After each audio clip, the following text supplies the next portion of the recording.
Olá, boa noite, bem-vindos ao nosso Jornal da Noite que está começando. Nós vamos dar um breve intervalo e nós voltamos daqui a pouco após logo os comerciais. Depois a gente volta.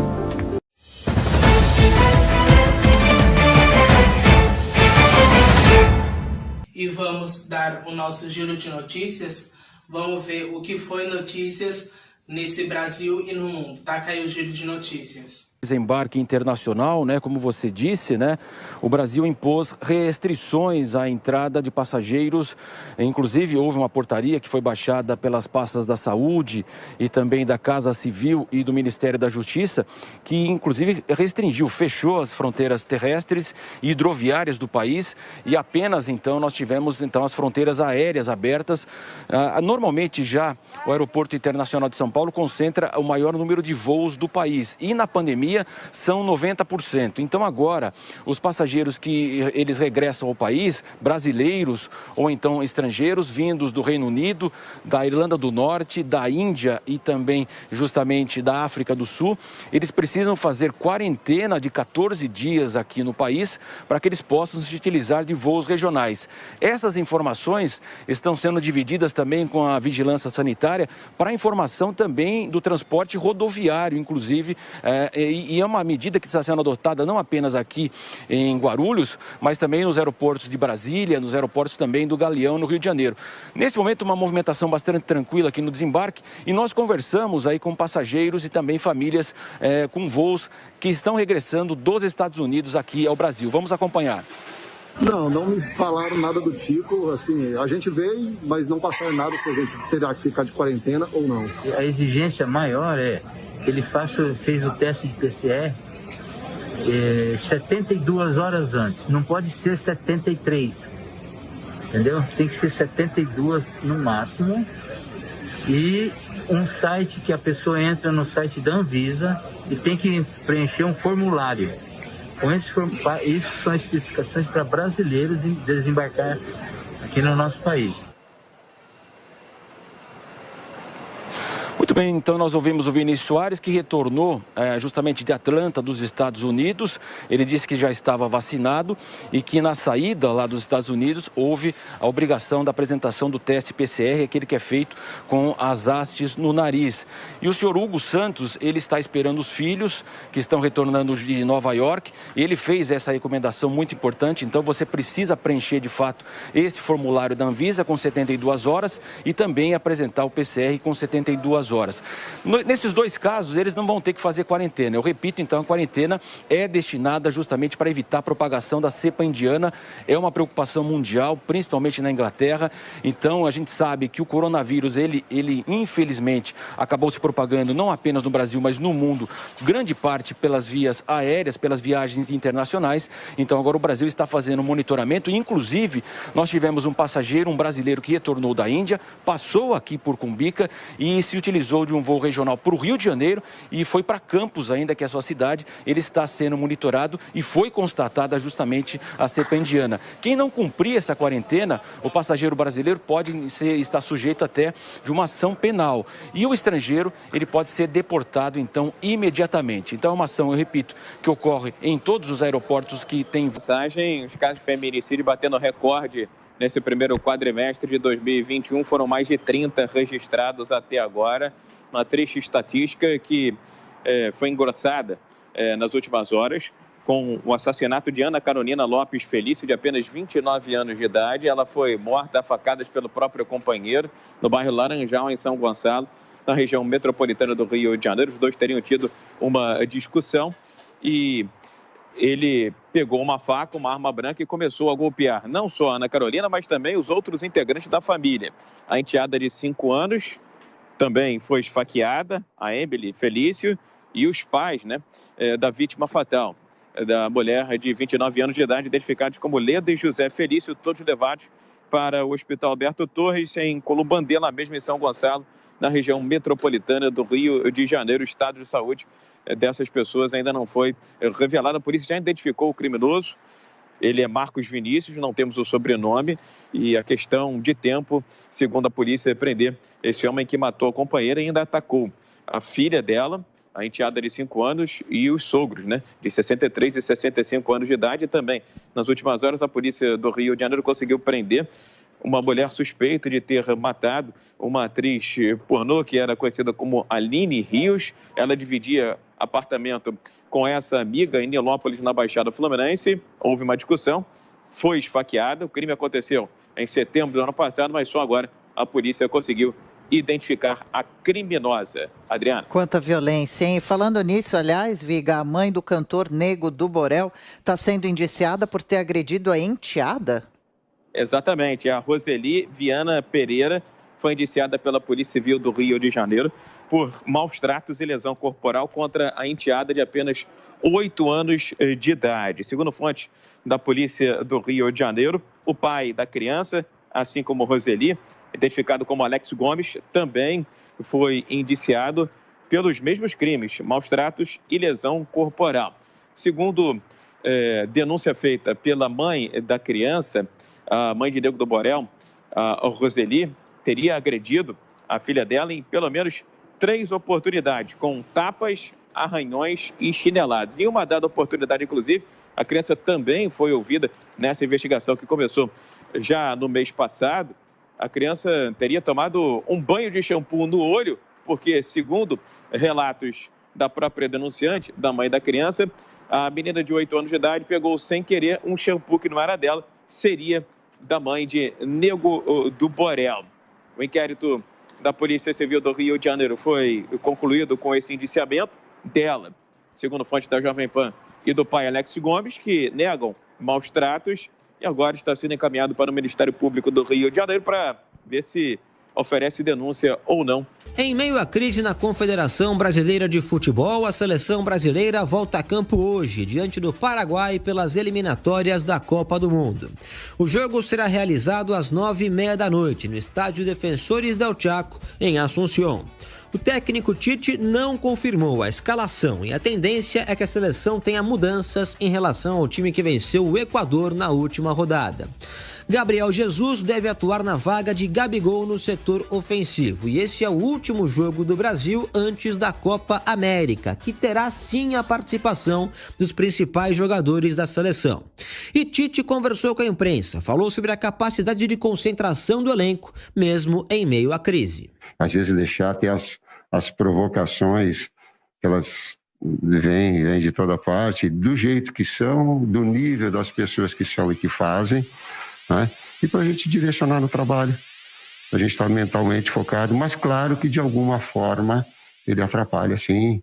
Agora é desafiador, a equipe ela teve uma capacidade emocional muito forte do jogo contra o Equador e vai precisar de novo para esse jogo. O mérito que os atletas tiveram nessa abstração e focar no jogo, ele foi digno do meu elogio e do meu orgulho que eu estou externando de forma pública o que eu falei a eles. Ainda sobre a crise na CBF, o presidente em exercício da entidade, Coronel Nunes, afirmou que Tite continuará no cargo. Após o jogo desta terça-feira, os jogadores confirmarão presença na Copa América, que começa domingo com Brasil e Venezuela no Mané Garrincha. Ansiedade, sociofobia, insônia. Muitos brasileiros têm tido dificuldades psicológicas de lidar com a pandemia. E há quem desconte isso em vícios como fumar. Segundo uma pesquisa feita pela Fundação Oswaldo Cruz, 33% dos fumantes brasileiros relataram ter aumentado o uso do cigarro no último ano. A assessora de investimentos, Raquel Silva, diz que começou a fumar cigarros eletrônicos durante a pandemia, sendo que antes tinha aversão a cigarros. Ela sabe que não é uma prática saudável, mas o momento e o home office têm favorecido a seguir com o hábito. Como você trabalha em casa, é muito mais fácil fumar, porque não tem ninguém por perto, é um tipo de cigarro que não deixa cheiro. Então, eu estou aqui trabalhando para eu pegar um cigarro eletrônico e fumar. Chega a virar um hábito de ter sempre alguma coisa à mão para fumar e te dá uma sensação prazerosa ali, um alívio. Raquel conta que no círculo de relacionamentos dela, quase todos mudaram alguma coisa nos hábitos em 2020. Dados do Ministério da Saúde também apontam que os atendimentos por uso de drogas ilícitas aumentou mais de 50% de março a junho de 2020 em comparação com o mesmo período de 2019. A psicóloga Ana Gabriela Andriani diz que a história mostra que após grandes tragédias é comum o crescimento de patologias emocionais na população. Neste momento, ainda estamos, de certa forma, desestabilizados e isso aumenta a chance de as pessoas buscarem usar determinadas substâncias, como válvulas de escape. E aí, o que é importante? É importante que a pessoa, em se percebendo, entrando em alguma compulsão ou entrando em algum vício, que ela busque ajuda. Então, que tipo de ajuda? Ajuda de amigos, ajuda de familiares e, claro, ajuda de um profissional também, de um psicólogo, de uma psicoterapia, onde ela vai poder cuidar disso, onde ela vai poder entender o que está se passando com ela e cuidar desse vício aí que está se iniciando. A psicóloga observa que saúde mental deve se transformar em uma questão para a saúde pública após a pandemia. E é preciso ter um olhar atento e não preconceituoso para solucionar a questão. Mesmo com uma das campanhas de vacinação mais aceleradas do mundo, o Chile continua registrando alto número de casos da Covid-19. A média de novas contaminações diárias no país é maior, inclusive, que a do Brasil.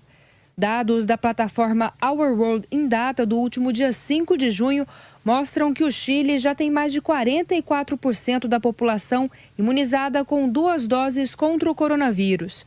No Brasil, na mesma data, esse índice estava em 10,75%. Apesar disso, o país vizinho tem número maior de novos contágios. Por lá, foram registrados, em média, 378 novos casos diários por milhão de habitantes na semana anterior. No Brasil, foram 292 por milhão. A comparação também pode ser feita com Estados Unidos e Reino Unido, que têm índices de vacinação proporcional e semelhantes ao do Chile. Nos 3 locais, mais de 40% da população já recebeu 2 doses. Mas no Reino Unido, a média de novos casos diários, que já esteve acima dos 800 no pico da pandemia, chegou a 5 de junho a 64. E nos Estados Unidos, estava em 44, bem abaixo dos 378 contágios do Chile.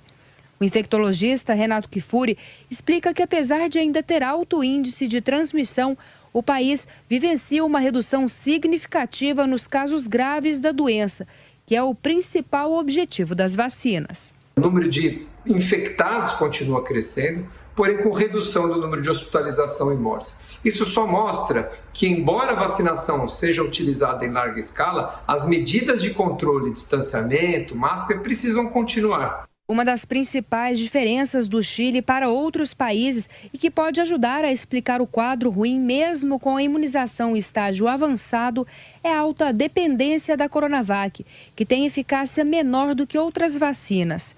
Até agora, 85% das doses ministradas entre os chilenos são da Coronavac e 15% da Pfizer. Nos Estados Unidos, são usados apenas os imunizantes da Pfizer e da Moderna. No Reino Unido, além desses, é oferecido também o da AstraZeneca. Mesmo no Brasil, onde a Coronavac tem sido utilizada, a participação na campanha fica distante dos 85% registrados no Chile. Até a última semana, 59% das doses aplicadas no país eram do imunizante chinês, produzido aqui pelo Instituto Butantan. 38% são da AstraZeneca e 3% da Pfizer. Com a previsão de chegada de novos lotes da farmacêutica americana, é provável que quando 40% da população brasileira estiver imunizada com o esquema completo, patamar atual do Chile, a presença da Coronavac no total de doses aplicadas caia ainda. Estudo do Tribunal de Contas da União que apontaria aí que pelo menos 50% dos óbitos registrados no ano passado como óbitos ocasionados em decorrência da Covid não teriam sido justamente ocasionados aí pelo coronavírus. O presidente Jair Bolsonaro citou esse estudo e aí essa informação, essa fala do presidente já começou a circular nas redes sociais. E aí o Tribunal de Contas da União não demorou muito para desmentir o presidente, disse que não tem nenhum estudo nesse sentido, que não divulgou aí nenhuma informação relacionada, questionando o número de óbitos registrados no país ao longo do ano passado pela Covid-19. E aí, um documento começou a circular nas redes sociais, um documento com timbre ali do Tribunal de Contas da União, que seria o documento que comprovaria essa informação dada pelo presidente Jair Bolsonaro. Por conta da circulação desse documento, o Tribunal de Contas da União voltou às redes sociais, ao Twitter, para tentar esclarecer que esse documento que circulava não era verdadeiro e que não tem nenhum estudo do Tribunal de Contas da União, pelo menos segundo o tribunal, que comprove o que disse o presidente da República, que é que pelo menos 50% dos óbitos registrados como de Covid no ano passado têm sido questionados. Enfim, esse é um debate que a gente vai ver aí ao longo dos próximos dias. Por quê? Porque a gente sabe que o Tribunal de Contas da União, sim, desde o ano passado, está se debruçando sobre essa possibilidade, está investigando a razão da quantidade de óbitos e se todos os óbitos registrados no ano passado como Covid foram de fato em decorrência do coronavírus. Então, a gente pode aguardar aí nos próximos dias uma nova informação do Tribunal de Contas da União para saber de onde o presidente da República de fato tirou essa informação passada por ele a apoiadores na manhã de ontem e desmentida, é bom a gente lembrar, pelo Tribunal de Contas da União. Bom, enquanto a Comissão Parlamentar de Inquérito da Covid-19 ocorre ali no Senado Federal, houve o ministro da Saúde, Marcelo Queiroga, o presidente da República já está aqui no Palácio do Planalto, onde cumpre a agenda ao longo de todo o dia, recebe ministros e parlamentares ao longo dessa terça-feira aqui no Gabinete Presidencial e encerra a agenda no fim do dia com uma reunião com Emanuel Pinheiro, que é o prefeito de Cuiabá, justamente aí uma das sedes da Copa América. A Secretaria do Tesouro Nacional anunciar que aceitou o ingresso do Estado do Rio de Janeiro no novo regime de recuperação fiscal, pintou aí um gato no telhado, viu, Adriano, ouvintes e internautas da Jovem Pan. Por quê? Porque a Assembleia Legislativa do Estado do Rio de Janeiro aprovou um PL, um projeto de lei, que, de certa forma, vai contra os interesses desse acordo de recuperação fiscal, que é, de certa forma, reequilibrar as finanças do Estado do Rio de Janeiro, que estão combalidas desde a época do ex-governador Luiz Fernando Pezão. Esse PL mexe com o financiamento de aposentadorias e também de pagamentos de inativos dos poderes executivo, legislativo e judiciário e usaria recursos dos royalties do petróleo e de participações especiais para bancar inativos e também pensionistas. De acordo com a Secretaria do Tesouro Nacional, isso poderia ser uma espécie de maquiagem em cima de medidas que são necessárias para que o Rio de Janeiro possa ser homologado nesse regime de recuperação fiscal. O PL já está sob análise, sob exame dentro do Palácio Guanabara e como se valoriza muito aí o ingresso do Estado do Rio de Janeiro no regime de recuperação fiscal, porque é um alívio para as finanças públicas, certamente algo deve ser anunciado nas próximas horas, nos próximos dias, porque o Rio de Janeiro não pode perder essa oportunidade de ficar no regime de recuperação fiscal, que dá uma série de benefícios, e a dívida do Estado do Rio de Janeiro com a União é bilionária, ela seria paga de forma diluída e gradativa ao longo dos próximos muitos anos, viu, minha cara Adriana? É importante estar no plano, vamos acompanhar. E Viga, a empresa de trens aí do Rio de Janeiro está com dificuldades financeiras? Por conta das consequências sociais e econômicas da pandemia de Covid-19. A Supervia, que administra a malha de trens urbanos da cidade do Rio de Janeiro, Baixada e Grande Rio, atende a 12 municípios, chamado Grande Rio de Janeiro, entrou com esse pedido de RJ, como se chama, de recuperação judicial, na Justiça Fluminense, mas garante que vai manter os serviços operando, os serviços de pé. Até 2019, essa era uma concessão da construtora Odebrecht, que passou o negócio, lá em meados de 2019, para um grupo formado pela Mitsui, por um fundo soberano japonês e pela JR West. Mas veio a pandemia e o fluxo de passageiros caiu vertiginosamente, viu, Adriana? Ouvintes internautas da Jovem Pan. A Supervia chegou a transportar diariamente 600 mil pessoas, mas no auge da pandemia, esse número baixou para 190. Hoje, está na casa de 300 mil passageiros dia. E a concessionária diz que para manter os serviços operando, para ter